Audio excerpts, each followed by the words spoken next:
Hello, hello, bonjour à tous, j'espère que vous allez bien. Bienvenue sur ma chaîne et bon retour à ceux qui sont déjà abonnés et qui sont familiers de mon contenu.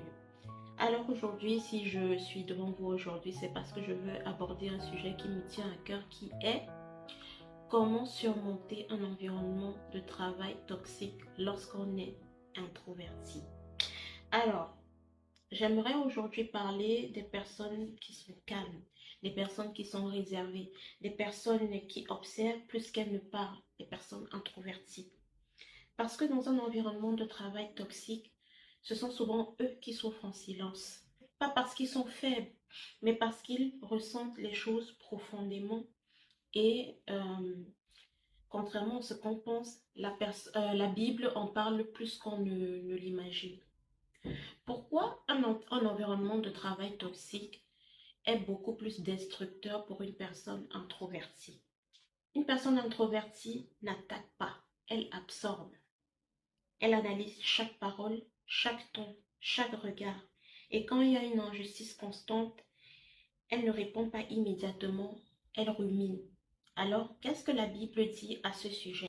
À ce sujet, il y a un passage de la Bible qui me plaît particulièrement, c'est le livre des Proverbes, chapitre 4, verset 23, qui dit: Garde ton cœur plus que toute autre chose, car de lui viennent les sources de la vie.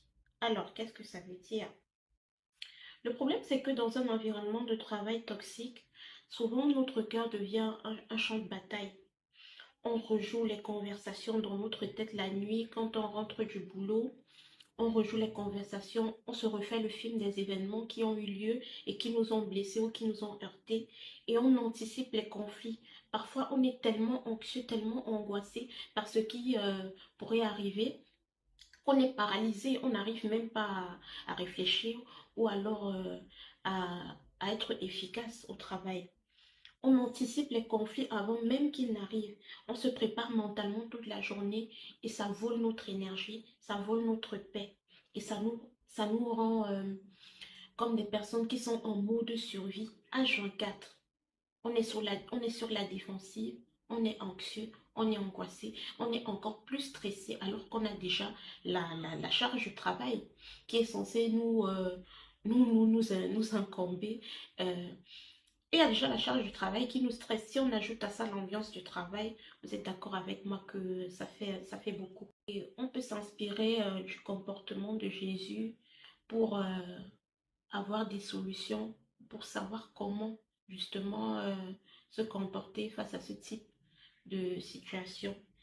Jésus comprenait les personnes silencieuses. Jésus n'était pas quelqu'un de bruyant. Jésus, c'était quelqu'un de posé. Jésus était rarement en colère. Les seules fois où Jésus a été en colère, c'était des colères saines, des colères justifiées. Et c'était des colères qui étaient porteuses d'un message. Jésus n'était pas quelqu'un de bruyant. Devant ses accusateurs, Jésus avait dit ceci dans la Bible, le passage de la Bible dont j'aimerais euh, parler aujourd'hui. Lorsqu'on est face à des personnes qui nous critiquent ou qui nous pointent du doigt sur le lieu du travail, la Bible a des passages ou alors des solutions pour nous, notamment dans le livre d'Ésaïe, chapitre 53, verset 7, qui dit: Comme une brebis muette devant ceux qui l'attendent, il n'a pas ouvert la bouche. Ici, c'est pour dire que le silence n'est pas une faiblesse, c'est parfois une maîtrise de soi. Parfois, le silence, c'est une force, surtout quand on est introverti. Et il y a une différence entre se taire par sagesse et se taire parce qu'on a peur. Ici, on ne se tait pas parce qu'on a peur, on se tait parce qu'on sait que ce qu'on dit, ou bien alors la façon dont on réagit à une attaque, peut être retenu contre nous à l'avenir ou alors devant des supérieurs hiérarchiques. Et Dieu ne nous appelle pas à vivre dans la peur. Ainsi, dans sa parole, il est dit dans le deuxième livre de Timothée, chapitre 1, verset 7, car Dieu ne nous a pas donné un esprit de timidité, mais de force, d'amour et de sagesse. Et ça, c'est le verset que j'aime beaucoup utiliser, par exemple, moi, quand je suis en conflit avec des collègues ou avec des managers. Dieu ne nous a pas donné un esprit de timidité. Ça veut dire quoi? On peut se défendre ou alors on peut s'imposer mais de façon intelligente, sans être agressif ou sans être violent. On ne répond pas à la violence directe par la violence.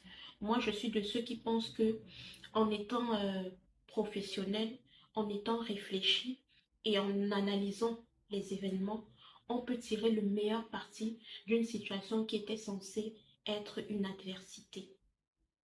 Donc, en étant excellent sur le plan professionnel, en étant rationnel, en étant maîtrisé, c'est la meilleure façon de répondre aux personnes mesquines, aux personnes abusives et aux harceleurs. Alors, la question que je me pose, c'est qu'est-ce qui détruit réellement une personne introvertie? Alors, qu'est-ce qui nous détruit quand on fait face à une personne abusive ou une personne maltraitante au travail? Ce n'est pas réellement la méchanceté, c'est pas seulement la méchanceté, mais c'est l'absence d'un espace sûr. C'est le fait de ne pas se sentir en sécurité dans un endroit qui est censé nous procurer euh, la sécurité financière déjà, mais la sécurité émotionnelle. On dit que le travail éloigne de nous trois grands mots. Et si déjà dans le lieu de service, on ne se sent pas en sécurité, on est doublement handicapé émotionnellement parlant. On n'a pas le temps de récupérer, on n'a pas le temps de se régénérer et on a l'esprit en alerte, comme je le disais. Plutôt, on a l'esprit en alerte H24. On est anxieux, on est sur la défensive et on est en mode survie. Au lieu d'être productif, on est inefficace, on est paralysé et on n'arrive pas à poser des gestes, on n'arrive pas à poser des actes et on n'arrive même pas à se défendre face à ceux qui nous attaquent. Et à force, on commence à croire que le problème c'est nous. Or, ce n'est pas le cas. Notre problème, c'est pas nous, c'est l'environnement qui nous entoure. Et la Bible nous équipe, non pas pour changer le monde autour de nous, mais de nous adapter de façon saine, de façon à pouvoir surmonter au mieux ces environnements de travail toxiques, tout en étant productif, tout en étant efficace. Et à cet effet, la Bible, la parole de Dieu nous dit dans le livre d'Ésaïe, chapitre 5, verset 20, malheur à ceux qui appellent le mal bien et le bien mal. Un environnement injuste finit toujours par inverser les rôles.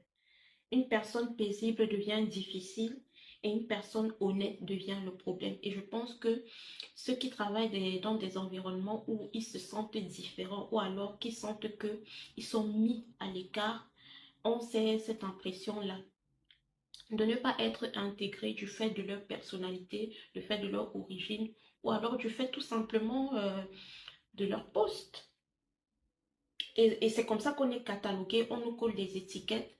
Une personne qui est calme, une personne qui est réservée, c'est une personne qui est difficile, c'est une personne qui est hautaine. Et une personne qui est honnête ou bien alors qui est intègre, c'est une personne qui, comment dire, qui pense qu'elle est mieux que les autres, qui prend les autres de haut, alors que ce n'est pas le cas. Et on se transforme un peu en on devient le problème en fait face à un groupe de personnes, à un autre bloc qui se veut intégrer au milieu du travail. Et je pense que c'est un peu ça le problème quand on est une personne introvertie, quand on est une personne réservée. Alors, pour être concret, comment est-ce que Dieu aide réellement un introverti? Comment Dieu aide concrètement un introverti? Dieu ne nous demande pas de changer notre personnalité ou de devenir quelqu'un d'autre ou alors de nous muer en nos collègues. C'est pas ça le but. Il ne nous demande pas de devenir expansif ou extraverti si ce n'est pas ce dans quoi on se sent à l'aise. Il nous demande de devenir enraciné et il restaure notre espace intérieur. À cet effet, il y a une parole qui est très forte dans la Bible, dans le Nouveau Testament, c'est je vous laisse la paix, je vous donne ma paix. C'est le livre de Jean, chapitre 14, verset 27. La paix au travail ne doit plus dépendre de l'atmosphère, elle ne doit plus dépendre de l'environnement. Elle ne doit plus dépendre de ce qui se passe autour de nous, de ce qu'on nous dit, de ce qu'on nous fait. Elle doit dépendre de ce qui est dans notre cœur. La paix, on la fabrique, la paix, on la crée au fond de nous. Si on est en paix au fond de nous, Rien ne peut nous ébranler. Et je pense que cette paix-là, Jésus nous l'a donnée. Il nous l'a donnée. Dans le Nouveau Testament, il nous l'a donnée quand il est mort pour nous sur la croix. Cette paix, on l'a. On l'a. Il faut qu'on se le dise. Il faut qu'on se répète qu'on a la paix, qu'on possède la paix que Dieu nous a donnée. Et on devrait juste la déverrouiller, la mettre en pratique et l'appliquer au travail pour ne plus être ébranlé, pour ne plus être blessé par ce qui se passe autour de nous et de répondre. Parce qu'on ne vous demande pas d'être des victimes passives, mais on vous demande de répondre, mais d'une façon intelligente, pour que ce qu'on dit ou ce qu'on fait ne soit pas retenu contre nous. Et c'est pour ça que je vous dis, si on continue à tout le temps réagir en calquant notre comportement sur ce que d'autres personnes font, on sera toujours prisonnier du regard des autres, prisonnier du comportement des autres ou des attaques qui sont faites à notre rencontre. Et ce n'est pas le but. La Bible nous équipe et Dieu nous donne les paroles et les réponses que nous pouvons utiliser au bon moment. Moïse pensait, par exemple dans la Bible, dans l'Ancien Testament, Moïse pensait ne pas pouvoir s'exprimer. Il était bègue, il n'arrivait pas à s'exprimer. Et au moment où Dieu l'a investi du pouvoir de s'adresser au peuple d'Israël, il s'est insurgé. Il a dit non, je ne suis pas capable de parler. Et Dieu lui a répondu, je serai avec ta bouche et je t'enseignerai ce que tu devras dire. Donc Dieu nous équipe par sa parole pour pouvoir répondre aux attaques, pour pouvoir nous défendre face à l'adversité et face aux attaques du mal. On n'a pas besoin d'avoir toujours une réponse. On n'a pas besoin d'avoir la réponse, d'avoir la répartie, de répondre du tic au tac. Mais on a besoin d'être ancré dans l'Esprit Saint pour pouvoir répondre, réagir de façon maîtrisée, mais aussi de façon spirituellement intelligente. Dieu permet de poser des limites sans culpabilité. Jésus s'éloignait régulièrement des foules, il s'isolait pour réfléchir, pour prier. Même les personnes qu'il aimait, même de sa propre mère Marie, des fois il se mettait à part pour réfléchir. Se retirer, ce n'est pas la fuite. Se rétracter, se mettre sous la réserve, ce n'est pas une façon de fuir. C'est une façon de se protéger. C'est une façon de se protéger et de construire le personnage que Dieu est en train de créer en nous dans cet environnement de travail qui est pourtant toxique. Donc, le repli n'est pas une faiblesse. Dans ce sens-là, le repli n'est pas une faiblesse, le repli est plutôt une force. Et donc, pour la fin, il faut qu'on se dise une vérité difficile. Parfois, Dieu ne nous change pas tout de suite. Hein. Le changement n'intervient pas d'un claquement de doigts. Il n'intervient pas à la minute où on le demande. Il se fait vraiment progressivement sur la durée et au fil des épreuves qu'on traverse. Il change notre positionnement. Quand on cesse de chercher l'approbation des autres, le pouvoir toxique des autres diminue. Je répète. Quand on cesse de chercher l'approbation des autres, leur pouvoir toxique diminue, leur impact sur nous diminue et disparaît.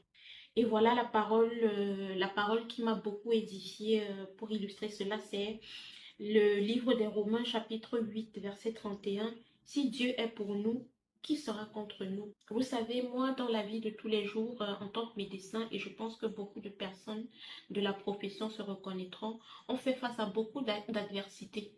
Beaucoup d'adversités. Et dans des situations où on n'est pas fautif, où on est victime de harcèlement ou alors de comportements abusifs de la part de nos collègues et de nos managers, moi je pense que la meilleure arme c'est Dieu, c'est la prière. Si tout le monde au travail est contre vous, vous avez votre plus puissant avocat, votre plus puissant défenseur qui est Dieu. Et face à Dieu, aucun manager, aucun directeur, aucun responsable, même des ministres, ne peut rien contre vous. Parce que vous êtes les enfants du Dieu Tout-Puissant. Dans ces conditions-là, rien ni personne ne peut vous ébranler. Et donc, ce que j'aimerais dire, c'est qu'on ne travaille pas pour survivre. On ne travaille pas pour subir. On travaille parce qu'on a Dieu comme témoin, on a Dieu comme défenseur. On est équipé par Dieu non seulement pour être efficace et productif, mais également pour surmonter toutes les épreuves, que ce soit dans le monde du travail ou même dans la vie personnelle, dans la famille, que ce soit dans votre couple. Dieu nous équipe pour tout. Et c'est ça qui change tout en fait. C'est ça qui change la dynamique. C'est ça qui change la façon de réagir. Parce que on ne peut pas changer les autres, mais on peut changer la façon dont on interagit avec eux et dont on réagit à leurs attaques. Et donc, je conclurai en disant que si vous êtes des personnes introverties dans un environnement de travail toxique, sachez que vous n'êtes pas faible. Vous êtes exposé plus longtemps sans protection émotionnelle, tout simplement parce que vous êtes plus sensible et vous absorbez plus les énergies, plus que vous n'en donnez. Mais Dieu est notre source de joie et Dieu est notre espace sûr. Dieu est notre plus puissant défenseur. Pas seulement à l'église, pas seulement quand on part se confesser, non. Il est avec nous partout, au bureau, à la maison, euh, en famille, dans nos activités. Il est partout avec nous. Et rien que cette idée-là devrait suffire. Non pas qu'elle devrait suffire, elle suffit à nous rassurer, à nous apaiser et surtout à nous sentir en sécurité. Nous voici rendus à la fin de cette vidéo. J'espère qu'elle vous a édifié et qu'elle vous a aidé d'une manière ou d'une autre. Si vous êtes une personne réservée, timide, introvertie et que vous avez du mal à faire face parfois à votre environnement de travail, j'espère que ça vous a aidé. Et voilà, nous voici rendus au terme de cette vidéo.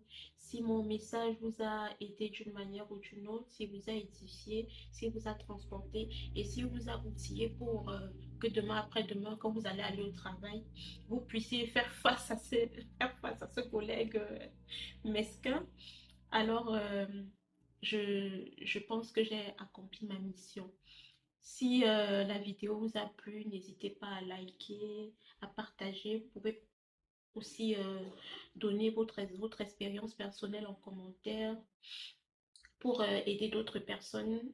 Peut-être elles se reconnaîtront aussi dans votre histoire. Je vais mettre le lien dans la bio pour vous abonner. Abonnez-vous, continuons à ce merveilleux mouvement que nous avons commencé. Merci à ceux qui se sont déjà abonnés et je vous dis à très bientôt dans une prochaine vidéo. Soyez bénis. Ciao, ciao.